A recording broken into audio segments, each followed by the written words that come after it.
1 year ago, 6 Asian women were killed by a white gunman in Atlanta. They were working. He could not deal with his unwanted fantasies, so he killed them. I remember the moment I found out. I was working late that night and glanced at my phone when I saw it. I remember a tingling sensation instantly running up and down my limbs, all the blood rushing to my organs. In psychology, we say this happens when we sense a threat, and our body kicks into fight or flight mode. Something might kill us, and we need to either fight for our lives or run like hell. But most people don't know that there is a third response: freeze. When we freeze, our body mimics death. This is advantageous because no predator wants to eat something they didn't kill.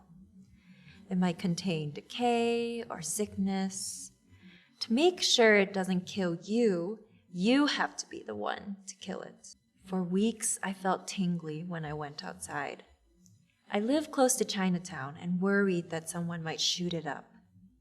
My grandma, who has lived in Chinatown since my family immigrated in the 80s, has friends spread throughout the community. My parents attend the large Chinese church there. So I knew that if something happened, it would be to someone connected to me.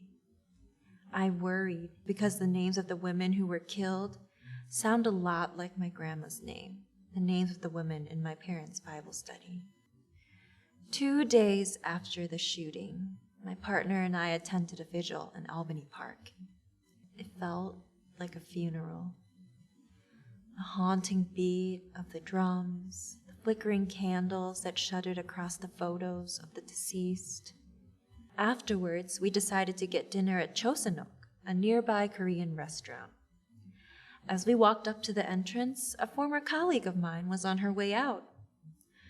We exchanged some pleasantries, and she asked what we were up to. I told her that we just came from the vigil. I still remember the confused look in her eyes, her furrowed brow as she racked through recent news in her mind. We used to be close. There was a lot of love among us Asian American women. We checked in with each other. There wasn't much to say. We all knew. We've had sexualized racism sewn into our lives from the very beginning.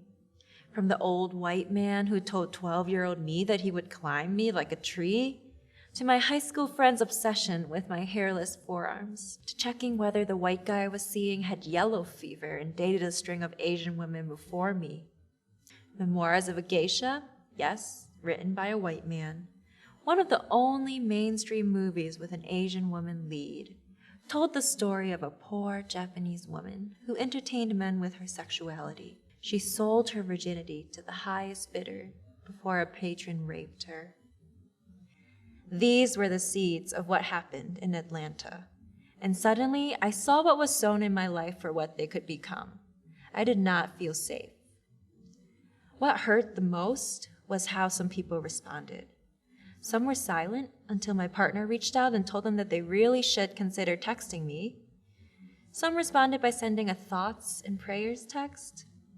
I know they meant well, but I felt frustrated reading them.